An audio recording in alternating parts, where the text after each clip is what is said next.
السلام علیکم ناظرین، اس ایپیسوڈ کے شروعات میں ہم دیکھتے ہیں اماسیہ میں شہاب الدین پاشا بایزید کے پاس آتے ہیں اور کہتے ہیں سب کچھ تیار ہے شہزادے، ہم نماز کے بعد روانہ ہوں گے۔ جانشری کے 3 دستے ہمارے ساتھ ہوں گے، جاسوسی دستے کچھ دیر پہلے نکل گئے ہیں۔ بایزید کہتا ہے اچھا پہلے ہم نماز ادا کریں گے اور اس کے بعد لڑیں گے۔ یہ کہتے ساتھ ہی وہ وضو کر کے نکل جاتے ہیں۔ طرابزون میں سلطان ممبر پہ چڑھ جاتے ہیں، وہ سیڑھیاں چڑھتے ہوئے دعا مانگ رہے ہوتے ہیں۔ پاشا اور تمام لوگ بیٹھے ہوتے ہیں اور سلطان کہتے ہیں ہمیں فتح نصیب کرنے والے اللہ کی حمد و ثنا ہے۔ رسول محمد صلی اللہ علیہ وسلم پر صلاۃ و سلام۔ اے فاتح فوج کے خصوصی سپاہیوں، فتح کے راستے کے بہادر تجربے کار غازیوں، ہماری فتح جس میں ہم نے طرابزون کو ترکی کی سرزمین بنایا وہ بابرکت اور مبارک ہو۔ شہر کے سب سے بڑے گرجا گھروں میں سے ایک پناگیا گرجا گھر کو جامع مسجد میں تبدیل کر دیا گیا ہے۔ یہ ہماری فتح کی پہلی نشانی ہے۔ ایک اور نشانی یہ تلوار ہے، جس سے پتہ چلتا ہے کہ یہ شہر تلوار کی طاقت سے ہمارا ہوا ہے۔ یہ کہتے ساتھ ہی سلطان تلوار بے نیام کر لیتے ہیں اور مزید کہتے ہیں تو تلوار کیا ہے؟ سب سے پہلے یہ لوہا ہوتا ہے، اسے آگ میں ڈالا جاتا ہے، جلتا ہے اور چمکتے ہوئے شعلوں میں پگھلتا ہے، بالکل اسی طرح جس طرح ہم نے فتح کی راہ میں مشکلات برداشت کی۔ انول پہ اسے رکھا جاتا ہے، اس پر بار بار مارا جاتا ہے جب تک کہ اسے صحیح اور سیدھا پیمانہ نہ مل جائے۔ جس طرح ہم سیدھی راہ پر چلتے ہیں جس پر چلنے کا ہمیں حکم دیا گیا ہے۔ ایک رخ اس کا نرم ہے، یہ مظلوم کی گردن نہیں کاٹتا، یہ معصوم کی جان نہیں لیتا، یہ مذہب یا قوم کی تفریق کے بغیر اپنے سائے میں سب کی حفاظت کرتا ہے، جیسا کہ ترک انصاف ہے۔ اور اس کا دوسرا رخ تیز ہے، ظالم کی گردن کاٹ دیتا ہے۔ جب اسے کافر کے خلاف کھینچا جاتا ہے تو یہ پیچھے نہیں ہٹتی، جان بھی چلی جائے ہاتھ سے نہیں گرتی، بالکل ہماری طرح۔ اس تلوار پہ مسلمان ترکوں کی تمام خصوصیات نقش ہیں۔ مسلمان ترکوں کی روح ان کی تلوار کے ساتھ جڑی ہوئی ہے۔ یہی ایک وجہ ہے کہ تلوار ہماری فتح کی نشانی ہے۔ اے محمد صلی اللہ علیہ وسلم کے سپاہیوں، ہمارا مقصد کیزل علما ہے۔ کیزل علما پوری دنیا ہے۔ اس راستے پر بہت سے مشکلات ہماری منتظر ہیں۔ انصاف کے منتظر مظلوم ہمارے منتظر ہیں۔ ہمارے غضب کی آگ میں جلنے والے دشمن ہمارا انتظار کر رہے ہیں۔ ہمارا رب ہمیں بہت سی فتوحات دیکھنا نصیب کرے۔ یہ سن کے سب آمین کہتے ہیں۔ پھر شہداء کے لیے سورہ فاتحہ پڑھی جاتی ہے۔ ادھر بایزید شہاب الدین پاشا اور مصطفیٰ کے ساتھ ایک سرائے میں جاتا ہے اور سرائے والے سے کہتا ہے ہم ایک ایسے غدار کے پیچھے ہیں جس نے ہمارے ساتھ غلط کیا، ہم اسے ڈھونڈ رہے ہیں۔ مصطفیٰ کہتا ہے ہم نے سنا ہے کہ وہ زخمی بھی ہے۔ شہاب الدین پاشا کہتے ہیں انشاءاللہ وہ اوپر والے کمرے میں سے کسی میں آرام نہیں کر رہا ہوگا۔ وہ سپاہیوں کو تلاش کرنے کے لیے بھیج دیتے ہیں اور سرائے والا کہتا ہے ہم ہرگز کسی غدار کو پناہ نہیں دیتے، ہم تو اسے کھانے کا ایک نوالا بھی نہیں دیتے۔ بایزید پوچھتا ہے آخری بار اسے یہیں کہیں دیکھا گیا تھا، کیا تمہارے کانوں میں کوئی بنک پڑی؟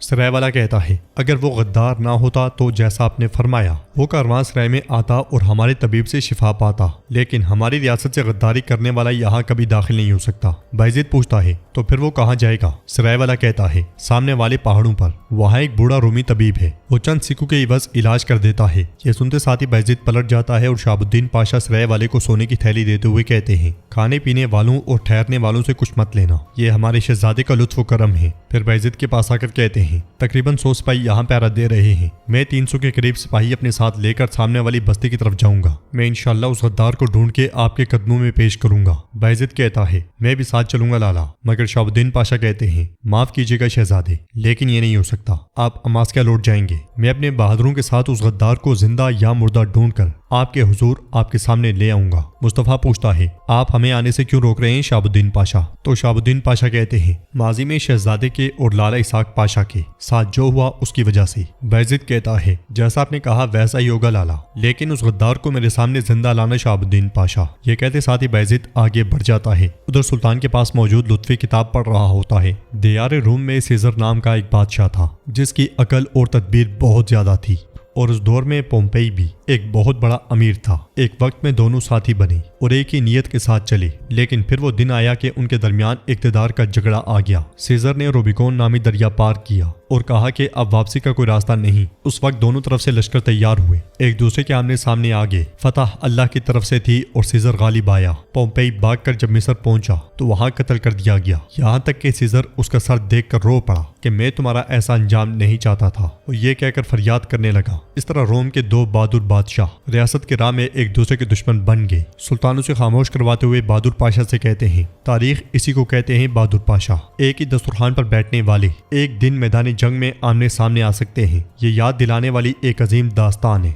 بہادر پاشا کہتے ہیں دادا کرکت میں بھی تلوار کے زور پر بیرونی اوغوز نے اندرونی اوغوز سے اسی مثال کی طرح کیا بغاوت نہیں کی تھی؟ سلطان کہتے ہیں ایسی بہت سی مثالیں پائی جاتی ہیں، لیکن جب تک اپنی آنکھوں سے نہ دیکھ لیں انسان کے لیے یقین کرنا مشکل ہوتا ہے۔ آپ کی آمد آپ کا عہدہ مبارک ہو، لیکن شاید آپ کا پہلا فریضہ ہی سب سے مشکل ہوگا۔ تم توقات کے کہتھانے جاؤ گے کومینوس کے پاس، جس نے پہلے کومینوس کے ساتھ اشتراک کیا اور ہمیں جال میں پھنسایا، جو اپنے مختلف عزائم کے لیے غداری تک چلا گیا۔ جو ایسی سیاست کرتا ہے میں اس پر شک کرتا ہوں۔ بہادر پاشا پوچھتے ہیں میرے سلطان کس پر؟ تو سلطان کہتے ہیں ولاد تیپش۔ بہادر پاشا کل تک تم نے دسترخوان پر اپنی روٹی بانٹی، تم ایک دوسرے کے ہمسفر تھے، اب تقدیر تم دونوں کو آمنے سامنے لے آئی ہے۔ میں سب سے کٹھن امتحان اسی کو کہتا ہوں، یہ جنگ ہے۔ جس طرح ہماری دی گئی مثالوں میں دوست آمنے سامنے آ کر دشمن بن گئے، اب حق کی خاطر تم اپنے سب سے قریبی دوست پر تلوار اٹھاؤ گے، شاید تمہیں اس کی لاش لانی پڑے۔ کیا تم اس کے لیے تیار ہو بہادر پاشا؟ بہادر پاشا آداب بجا لاتے ہیں تو سلطان کہتے ہیں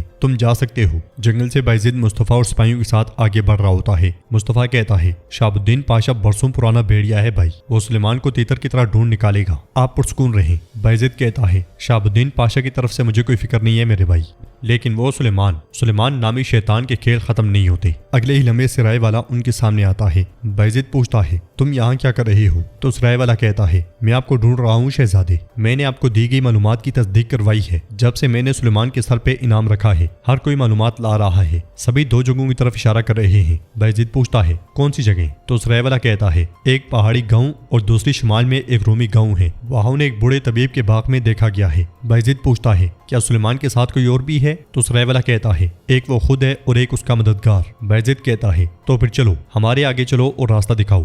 یہ کہتے ساتھ ہی وہ سرائے والے کے ساتھ چل پڑتے ہیں۔ ادھر استبل میں ایک سفید گھوڑا بہادر پاشا کو دکھایا جاتا ہے اور بہادر پاشا کے ساتھ آنے والا شخص کہتا ہے ایسا گھوڑا جہان میں نہیں دیکھا گیا، سامنے سے دیکھو تو ہرن لگتا ہے، سائڈ سے دیکھو تو کشتی اور مقابل سے دیکھو تو بہت عظیم لگتا ہے۔ بہادر پاشا کہتے ہیں ایسا گھوڑا سلطان کے پاس نہیں تو ہمارے پاس کہاں سے آئے گا؟ تو وہ شخص کہتا ہے یہ بالی صاحب کا تحفہ ہے اس لیے۔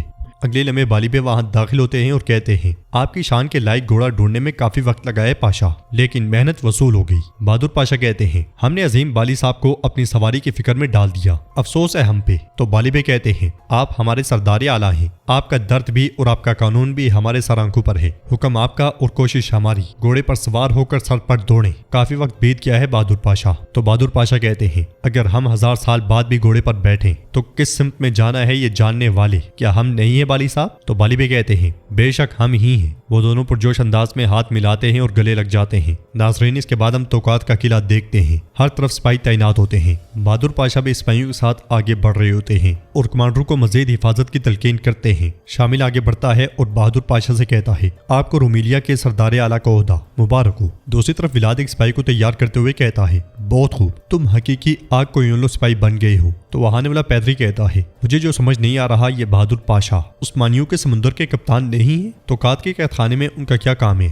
یہ سن کے ولاد کہتا ہے میرے بھائی آخر کار تم وہ بن ہی گئے جو تم چاہتے تھے، رومیلیا کا سردار اعلیٰ، بہت مبارک ہو۔ توقات میں بہادر پاشا کہتے ہیں اگر ولاد آتا ہے تو اسے پکڑنا آسان ہے، لیکن لگتا نہیں کہ وہ آئے گا۔ کومینوس کو یہاں لائے جانے سے پہلے وہ کس کے پاس جانے کے لیے بھاگا تھا؟ شامل کہتا ہے آگ کو یوں لو حکمران اوزون حسن کے پاس جانے کے لیے بھاگا تھا، یعنی اپنے داماد کے پاس۔ بہادر پاشا کہتے ہیں اور اس وجہ سے ہمیں سخت حفاظتی تدابیر اختیار کرنی ہوں گی۔ یہ سن کے شامل بھی کہتا ہے اگر آگ کو یوں لو آتے ہیں تو وہ اپنی تمام تر قوت جو کچھ ان کے پاس ہے توپیں لا کر حملہ کریں گے، میرا نہیں خیال کہ وہ رات کو آئیں گے۔ پاشا ہم ولاد کو خوب جانتے ہیں، آپ کو کیا لگتا ہے کہ وہ رات کو آئے گا یا دن کو؟ بہادر پاشا کہتے ہیں ولاد چمکادڑ ہے، وہ رات کو پسند کرتا ہے۔ تو ناظرین اس کے ساتھ یہ ایپیسوڈ بھی اختتام پذیر ہوتی ہے۔ ویڈیو پسند آئے تو لائک کر دیں، شیئر کر دیں، سبسکرائب نہیں کیا ہوا تو سبسکرائب کرنے کے ساتھ ساتھ گھنٹی والے آئیکن کو دبانا مت بھولیں۔ ملتے ہیں انشاءاللہ نیکسٹ ویڈیو میں، تب تک کے لیے رکھیں اپنا اور اپنوں کا بہت زیادہ خیال۔ اللہ نگہبان۔